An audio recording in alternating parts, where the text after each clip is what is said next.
मलिक रियाज तो एक करैक्टर है ना। मलिक रियाज चला जाएगा, उसकी जगह कोई और करैक्टर आ जाएगा, उसका नाम बदल जाएगा, करैक्टर वही होगा, पावर ओवर की गेम वही रहेगी। कैमरा ऑन है, बता तो देंगे।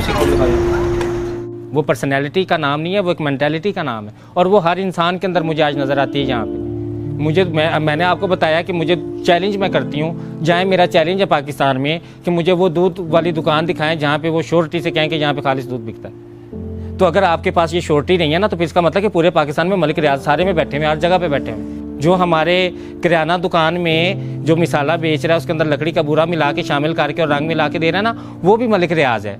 आप देखें कि एक रेडी पे तरबूज बेचने वाला, वो भी तरबूज के अंदर मीठे का इंजेक्शन लगाता है, वो भी तरबूज के ऊपर लाइट लगाता है कि ये ज़्यादा बिके, धोखा दे रहा है ना, वो भी ताकत का नाजायज़ इस्तेमाल कर। तो हर जगह हर इंसान अपनी जगह पे जहाँ पे उससे जितना हो सकता है वो कर रहा है, तो वो सारे मलिक रियाज हैं। फिर एक मलिक रियाज को ना कहें कि एक मलिक रियाज है, इस मुल्क में हर इंसान मलिक रियाज आजकल बना हुआ है। तो हम लोग इस चीज़ को चैलेंज करें। सबसे पहले मोहल्ले में, जो एक मोहल्ले में इंसान जो ये चैलेंज कर रहा है ना कि मलिक भाई इस मुल्क में तो अंधा कानून है, इस पैसे में तो ताकत का कानून है, इस पैसे में तो फलाना कानून है, वो पहले अपने सारे लोग इकट्ठे करके उस मोहल्ले की दूध की दुकान पे जाके खालिश दूध तो पवाना शुरू करे। वो पहले उसको तो चैलेंज करे, वहाँ से चैलेंज शुरू करे।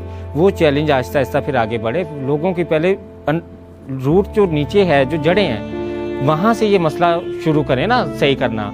आप नीचे मोहल्ले से शुरू करें कि हमारे देखने के कोई साइकिल को पंचर लगाने वाला भी है ना, आप उससे कहना इसे पंचर लगा दो, उससे बताए ना, वो आपको कहेगा 6-7 पंचर खुद ही उसमें डाल के कहेगा इसको भाई 7 पंचर लगे। आप अंदाज़ा लगा लें कि मेरी इस्त्री की तार खुद ही मैंने वो गिरी तो टूट गई और मुझे पता ये तार टूटी है, लेकिन मैंने सिर्फ आजमाने के लिए मैं अपने मोहल्ले की दुकान पे गई इलेक्ट्रिशियन के पास और मैंने उसे कहा, मैंने कहा भाई ये जो है ना इस्त्री ख़राब होगी, इसमें करंट नहीं आ रहा, देखना क्या हुआ है। उसने इस्त्री खोल के इधर उधर करके उसने कहा बीबी इस पर 1000 रुपये का खर्चा आएगा, इसका वो भी जल गया, इसकी बैटरी भी जल गई, इसका वो जाल भी जल गया है, इसका ये भी जल गया। और फिर वो मुझे कह रहा था आगे से ये कि भाई तुमने सुना मलिक रियाज देखा, भाई मलिक रियाज को कौन सा कोई पूछने वाला, तुम्हें कौन सा कोई पूछने वाला, तुम्हें कोई पूछने वाला है? तुम्हें अगर मलिक रियाज की जगह तुम्हें ताकत दे दी जाए, आज तुम दूध में मिलावट कर रहे हो, आज तुम जो है वो एक छोटी सी चीज़ के लिए जो है वो झूठ बोल के मिलावट करके लोगों को जलील करके पैसा कमा रहे हो, तो तुम्हें तो अगर राजा रियाज जितनी ताकत मिल जाए तो तुम तो पता नहीं क्या करो। ये तो मैं तो शुक्र राजा वो मलिक रियाज का मैं तो एहसान मानती हूँ कि वो शुक्र है फिर भी इतना जलील नहीं करता। वो तो फिर भी लोगों के ऊपर इस तरह से हुक्मरानी नहीं कर रहा, वो इस तरह से फिरौनियत नहीं दिखा रहा जितनी उसके पास ताकत और दौलत है। और उसने सरेआम उसने कबूल किया है, सरेआम नहीं उसने कहा कि भाई मेरे पास ताकत और दौलत है, मैं जिसको चाहूँ खरीद लेता हूँ, मैं दौलत के सर पे सबको खरीद लेता हूँ। तो दौलत के सर पे हर कोई बिक क्यों रहा है? अगर दौलत के नाम पे लोग बिक रहे हैं तो वो खरीद रहा है। लोग बिकना कौन आज बैरिया टाउन में प्लाट नहीं चाहता? मेरा भी नाम बीच में शामिल करने पीछे सभी चाहती है। सिसिलियन माफिया क्या है? सिसिलियन माफिया का मतलब अगर हम मॉडर्न लैंग्वेज में देखें तो अपना इन्फ्लुएंस है इदारों के अंदर ना। वो इदारे जो आवाम के लिए बनाए गए, जो जमहूरियत के नाम पे इदारे बनाए गए, उन इदारों के अंदर इन्फ्लुएंस लोग करते हैं। तो आजकल जो पर्सनैलिटी सबसे फेमस है उन इदारों में इन्फ्लुएंस करने के लिए कि लोग उनके जो घर के अफराद हैं वो मजबूत तरीन इदारों का नाम ऐसे लेते हैं कि जैसे वो मतलब कि उनके इशारों पे नाचते हैं कि तुम्हें मैंने वार्निंग दी थी कि मेरे खामन से ना मिलना, अब तुम नहीं बाज आई, अब देखो मैं तुम्हारे साथ क्या करती हूँ, वो इदारे का नाम लेके बता रही कि उस इदारे से करवाती हूँ। तो ये सोच कहाँ से आई है? ये इतना हौसला कहाँ से आया है? मैं क्यों नहीं ये धमकी देती? मैं किसी को जाके क्यों नहीं कहती कि मैं तुम्हें फलां से उठवा दूँगी, फलां से उठवा दूँगी, फलां से उठवा दूँगी?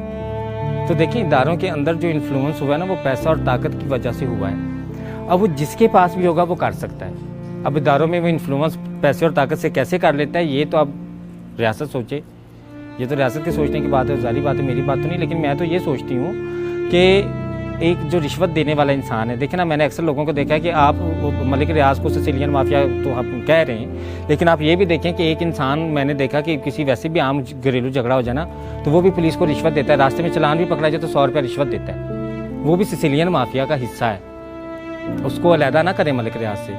वो भी इन्फ्लुएंस कर रहा है ना इदारे में अपने उसके पास 100 रुपया तो वो 100 दे के कर रहा है, अगर उसके 100 के साथ और सिफर लगा के 100 अरब बना दें तो वो मलिक रियाज बन जाएगा।